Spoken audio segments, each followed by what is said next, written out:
Hey everybody, I'm Michelle. Welcome to Therapy. We're going to talk about DBT today, Dialectical Behavioral Therapy. This is just going to be an introductory video to DBT.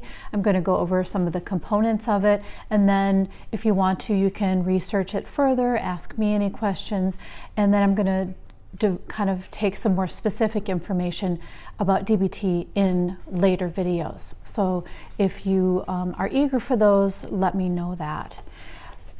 Dialectical behavioral therapy was created by Marsha Linehan in order to reduce the suffering that people with borderline personality disorder experience.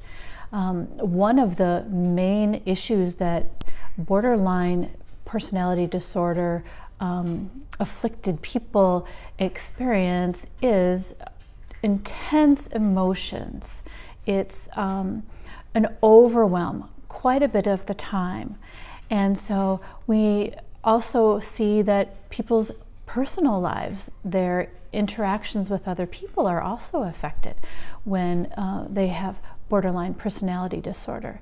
And so when you hear some of the issues that it addresses, you probably realize that it's not just people who have BPD who experience intense, overwhelming emotions or have interpersonal issues or experience distress. Many other kinds of disorders also have those same symptoms. And DBT has been empirically shown to really help with those issues and reduce suffering. So I am a trauma specialist, and PTSD also has those same issues, and I offer a lot of different pieces of DBT for all those people who are experiencing this emotion overwhelm. DBT is offered in both group and individual. You should be doing those together if you're doing the comprehensive DBT.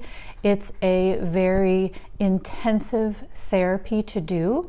But again, some people can benefit from just some of the pieces of that therapy. And what is offered is broken down into 4 sections. The first one I'll go over is emotion regulation. So yes, if you have great big emotions a lot of the time and it's really getting in the way of your life, you want to regulate those emotions. So the emotion regulation piece that is trained in these DBT groups and individual therapy is really about understanding one's emotions, reducing one's emotional vulnerability, and also just to decrease emotional suffering. So there are a lot of skills and there's a lot of support in addressing emotion vulnerability. The second piece of DBT is mindfulness, a very important piece as well. Mindfulness is paying attention on purpose to the present moment, non-judgmentally. And mindfulness can be very helpful not only for borderline personality disorder, but again for all of us. We hear about it all the time in the news now, and you can read quite a bit about it because it's being more and more research. But mindfulness is another component of DBT. It helps people to be not living with anxiety about the future as much and those worries about the future, and not living in the past quite as much, but trying to be present right here, right now. And mindfulness can bring some reduction of suffering when it's practiced on a regular basis.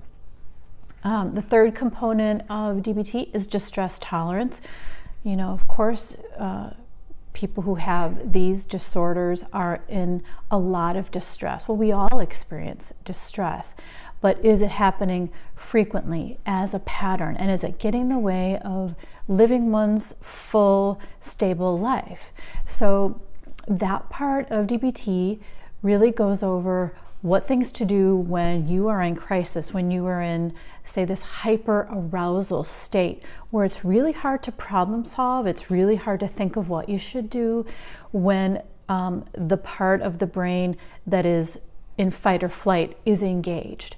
So distress tolerance skills are wonderful for bringing us a little bit down, tempering that intense distress, and getting us back to where we can feel that we can solve our problems at least take care of ourselves and not be in a place where we are behaving in a way that's hurtful to ourselves or others, or feeling such intense emotion that we just feel kind of out of control.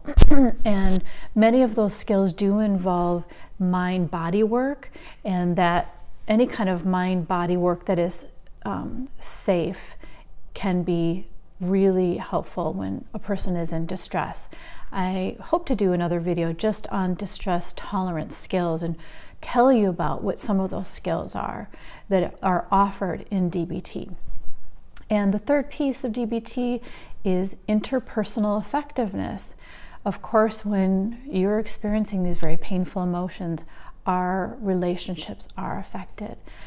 And so the interpersonal effectiveness piece is wonderful at being able to be respectful and true to yourself and what you want and need, but also to the other person, and to communicate in a way that gets what you want to get across, that's not hurtful, that helps you be heard by the other person. And again, that is another very comprehensive piece, but it's a really important one for anybody that is experiencing mental health concerns, because we almost always affect the people around us when we have those symptoms. So those are the 4 components of DBT. There's much more to say about it, but I just wanted to give you a little introduction to it today.